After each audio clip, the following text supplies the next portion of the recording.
प्रदेश विशेषमा आज हामीसँग हुनेछन् एमाले स्थायी समितिको निर्णयलाई सुदूरपश्चिम संसदीय दलको चुनौती, सरकारलाई दिएको समर्थन फिर्ता नलिने निर्णय, महामारीले प्रदेश 1 मा विकासको कामै प्रभावित, प्राथमिकतामै परेका योजनाको 50% रकम कटौती, पर्वतमा घर घरमै पीसीआर परीक्षण अभियान, मिल्दोजुल्दो लक्षण भएकाले पनि नमुना दिन आनाकानी र 14 वर्षमा सम्पन्न गर्ने लक्ष्य रहेको लुम्बिनी गुरु योजना 43 वर्षमा पनि भएन पुरा, राजनीतिक दाउपेचको दुष्परिणाम। नमस्कार, म विकास थपलिया। यी थिए प्रदेश विशेषमा आजका सामग्री। यसबाहेक सुर्खेतको प्रदेश आयुर्वेदिक औषधालयमा प्राकृतिक चिकित्सा पद्धति मार्फत संक्रमित निको पारेर घर पठाउन थालिएको बारे सामग्री हामीसँग रहनेछ। हेर्दै गर्नुहोस् प्रदेश विशेष समाचार, समीक्षा र सन्देश।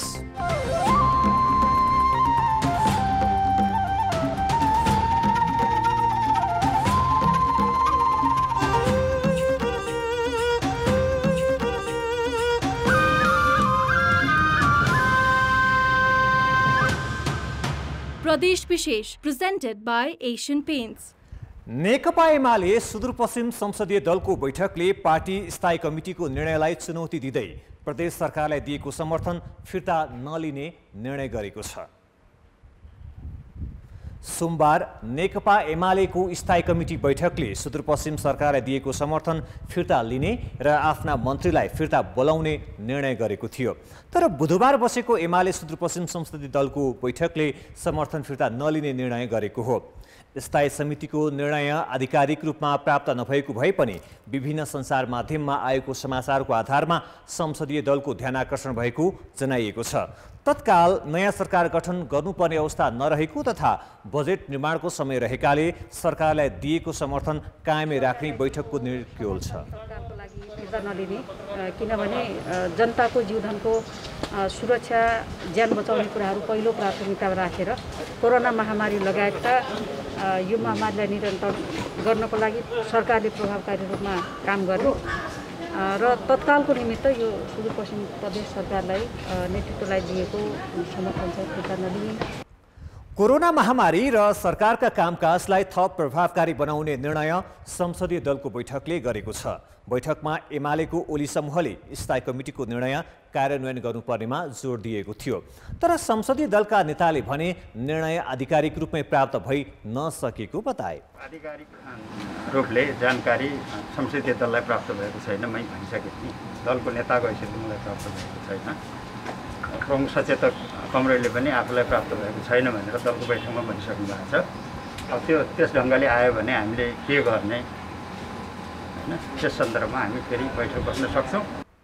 52 सदस्यीय सुदूरपश्चिम प्रदेश सभामा 25 जना एमालेका सांसद छन्, जसम्ममा सभामुख बाहेक 18 जना माधव नेपाल पक्षीय र 6 जना ओली समूहका छन्। बुधबारको बैठकमा नेपाल पक्षका 18 जना सदस्यकै उपस्थिति रहेको थियो।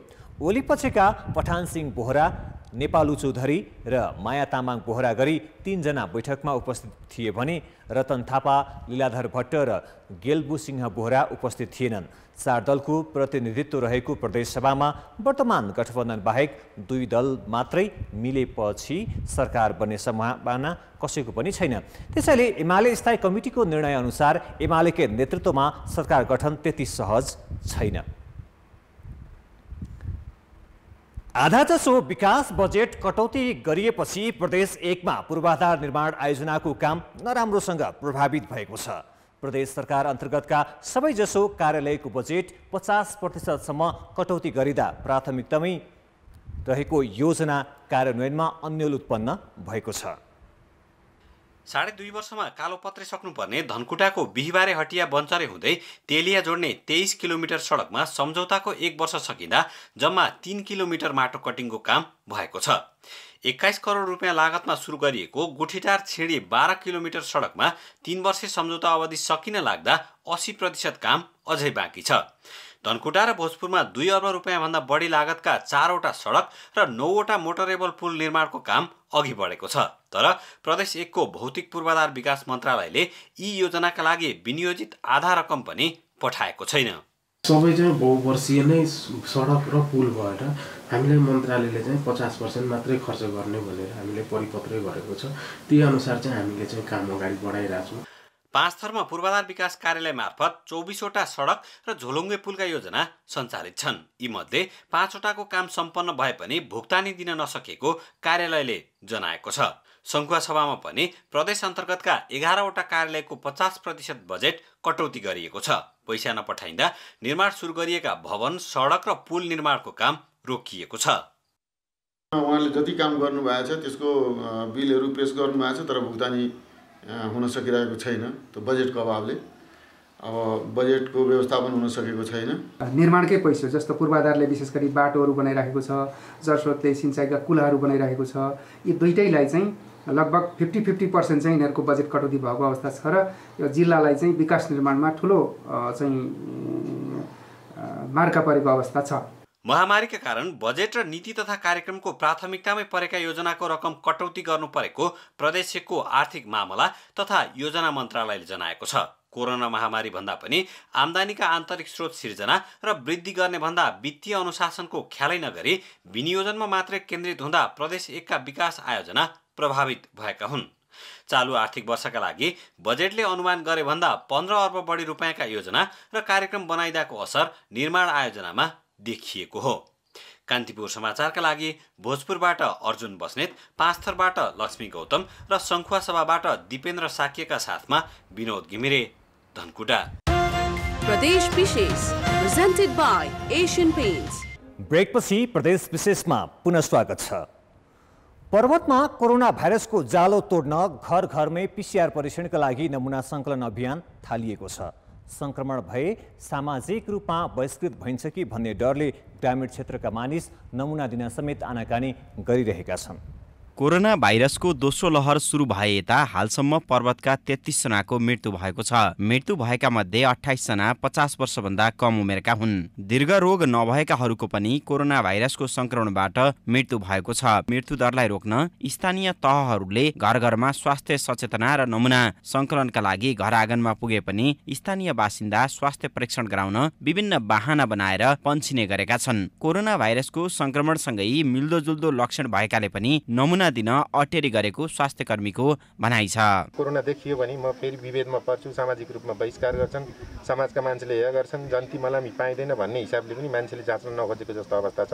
पर्वतको कुल जनसङ्ख्या 2,46,000 छ।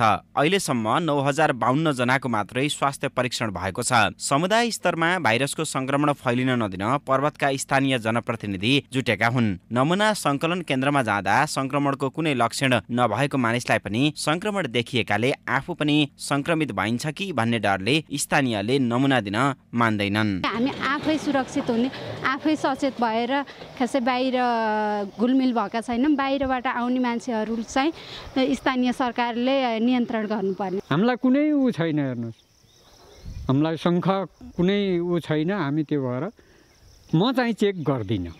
PCR परीक्षण गर्दा तोकिएको शुल्कमा अतिरिक्त 500 लाग्ने नियम भए पनि पर्वतका स्थानीय तहहरूले निशुल्क सेवा दिएका छन्। तैपनि स्थानीय बासिन्दा स्वास्थ्य परीक्षण गराउन मानिरहेका छैनन्। स्थानीय तहहरूले खर्च व्यवस्थापन गर्न विपद रोकथाम समिति मार्फत सहयोग जुटाएका छन्। तर स्थानीयले सामाजिक बहिष्कारको डरकै कारण असहयोग गर्दा अवस्था झन्झन भयावह हुने खतरा बढेको छ। कान्तिपुर समाचारका लागि रामकृष्ण लामिछाने, पर्वत।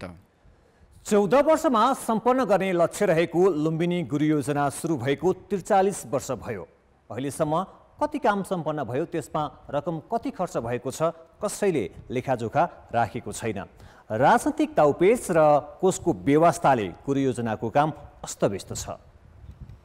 2 वर्ष अघिको तथ्याङ्कमा लुम्बिनी गुरु योजना 82% सम्पन्न भएको सार्वजनिक गरिएको थियो। बाँकी काम सम्पन्न गर्न 6 अर्ब रकम र 3 वर्षको अवधि थियो। यो बीचमा 2 अर्बको काम भएको छ, तर कामको प्रगति घटेन।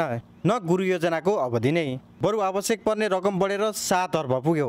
हरेक सरकार परिवर्तन हुँदा फेरिने पदाधिकारीले यसरी नै प्रगतिको फरक विवरण सार्वजनिक गर्दै आएका छन्। 3 वर्षभित्रमा हामी गुरु योजना काम सम्पन्न गर्ने लक्ष्यका साथ गइरहेका छौँ। पदाधिकारी र कर्मचारी बीच आपसी खिचातानी, कामप्रति जवाबदेही नहुनु जस्ता कारणले गुरु योजना लम्बिँदै गएको हो। यो गतिले 10 वर्षमा पनि गुरु योजनाको काम सम्पन्न नहुने विज्ञहरूको दाबी छ। यो गतिले त अझ मलाई लाग्छ 10 वर्ष पनि पुरा हुँदैन, किनभने यो चाहिँ प्रतिबद्धता यो टिमले मात्रै, अहिलेको पदाधिकारीहरूले मात्रै गरे होइन। आजभन्दा 5 वर्ष अगाडिकालाई सोद्धा पनि उनीहरूले 85-86% भन्थे। त्यो काउन्ट गर्ने कुनै आधार छैन त्यहाँ। श्रमदान गर्ने आदि कामहरू छ, कामको लागि खाद्यान्न पनि दिएको छ विभिन्न रूपमा, त्यो एक्युरेट रूपमा चाहिँ त्यहाँ रेकर्डेड चाहिँ केही छैन। गएको 2 वर्षमा 5000 क्षमताको ध्यान केन्द्र र सभा हल, पोलनाडे पोखरी, फलफुल बाटिका, नहर व्यवस्थापन लगायतको काम भइरहेको छ। गएको हप्ता विकास कोषले अर्थ मन्त्रालयबाट 4 अर्बका 4वटा बहुवर्षीय ठेक्काको अनुमति पाएको छ, जसमा 14 किलोमिटर मुख्य सडक, भित्री सडक 22 किलोमिटर, 52 किलोमिटर ढल निर्माण, हरियाली, विद्युतीकरण र 12वटा गेट निर्माण हुनेछन्। अनुमतिपछि ठेक्का प्रक्रिया सुरु भएको छ। लुम्बिनी गुरु योजनाको बाँकी कार्यहरूलाई चाहिँ एकैपल्ट सम्पन्न गर्ने हिसाबमा लाउनको निम्ति अहिले बोलपत्रको अन्तिम तयारीमा गरेको छौँ। जापानी वास्तुकलाविद केन्जो टाङ्गेले बनाएको गुरु योजना अनुसार 1155 बिघा क्षेत्रफलमा पवित्र उड्डान, मोनास्ट्रिक जोन र न्यू लुम्बिनी भिलेजका रूपमा लुम्बिनीको विकास गरिएको छ। नेपाल सरकार, विभिन्न दात्री निकाय र सङ्घ संस्थाहरूले लुम्बिनीमा गरेको लगानीको लेखाजोखा छैन। अब बाँकी काम सम्पन्न गर्न सरकारले लुम्बिनी विकास कोषमा राजनीतिक दाउपेच होइन, कर्मचारीलाई लक्ष्य अनुसार गुरु योजनाको प्रगति बढाउन बाध्यकारी नियम बनाउनुपर्छ। कान्तिपुर समाचारका लागि भुवन पाण्डे, लुम्बिनी, रूपन्देही। प्रदेश विशेष presented by Asian Paints।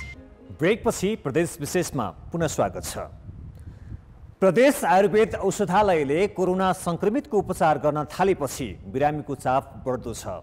औषधालयले आफ्नै आइसोलेसन कक्ष स्थापना गरी प्राकृतिक चिकित्सा पद्धति मार्फत संक्रमित निको पारेर घर पठाउन थालेको छ।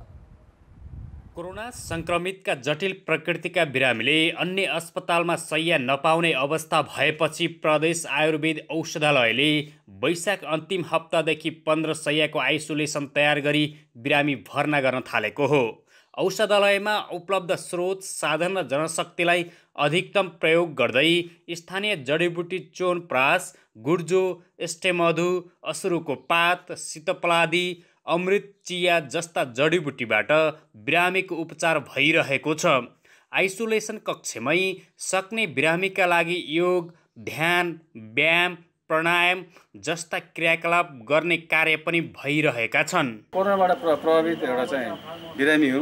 यहाँ आइसकेपछि अब यो चिकित्सा पद्धति अनुसार मलाई उपचार गराइयो डाक्टर साहबबाट र म पूर्ण रूपले चाहिँ म सुधार भइसक्यो भन्ने चाहिँ मलाई चाहिँ त्यस्तो किसिमको फिलिङ भइरहेको। बिरामीहरूलाई आयुर्वेद औषधिहरू नै दिएको छौँ। त्यो सिम्टोमेटिक हिसाबले, जस्तै फिभर छ भने हामीले हाम्रो आयुर्वेद प्रोटोकल अनुसार दिएको छौँ। कफको लागि पनि हामीले हाम्रो प्रोटोकल अनुसार जस्तै सितोपलादीहरू त्यस्तो दिएको छौँ। र हामीले अरूको नयाँ हामीले के गर्यौँ, बिहान हामी सधैँ पेसेन्टहरू जसले सक्नुहुन्छ केही समय हामी चाहिँ प्राणायामहरू गराउँछौँ, जसले गर्दा लङ फङ्सनमा चाहिँ इम्प्रुभमेन्ट देखिएको छ। सामाजिक विकास मन्त्रालयले उपलब्ध गराएको 17 लाख रुपैयाँबाट शय्या, अक्सिजन, मास्क, सेनिटाइजर जस्ता आवश्यक सामान खरिद गरी अहिले अस्पतालले नियमित उपचार सुरु गरेको हो।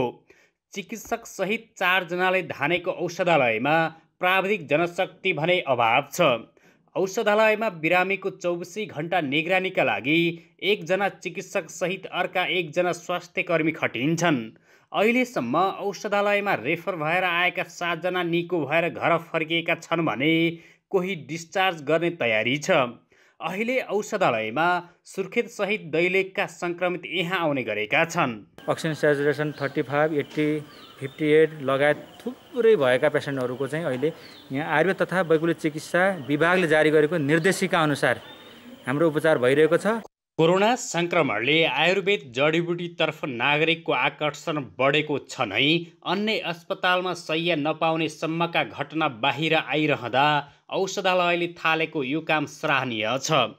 महामारी सामनाका लागि सबैले आफ्नो तर्फबाट औषधालयले जस्तै सकारात्मक पहल गर्न सके गम्भीर प्रकृतिका बिरामीले अकालमै ज्यान गुमाउनु पर्ने थिएन।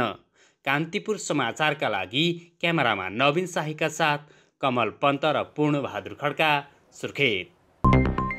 प्रदेश विशेष आजको लागि यति नै। प्रदेश समाचारहरूको साथमा भोलि फेरि आउने नै छौँ। कान्तिपुर टेलिभिजन हेर्दै गर्नुहोला। नमस्ते।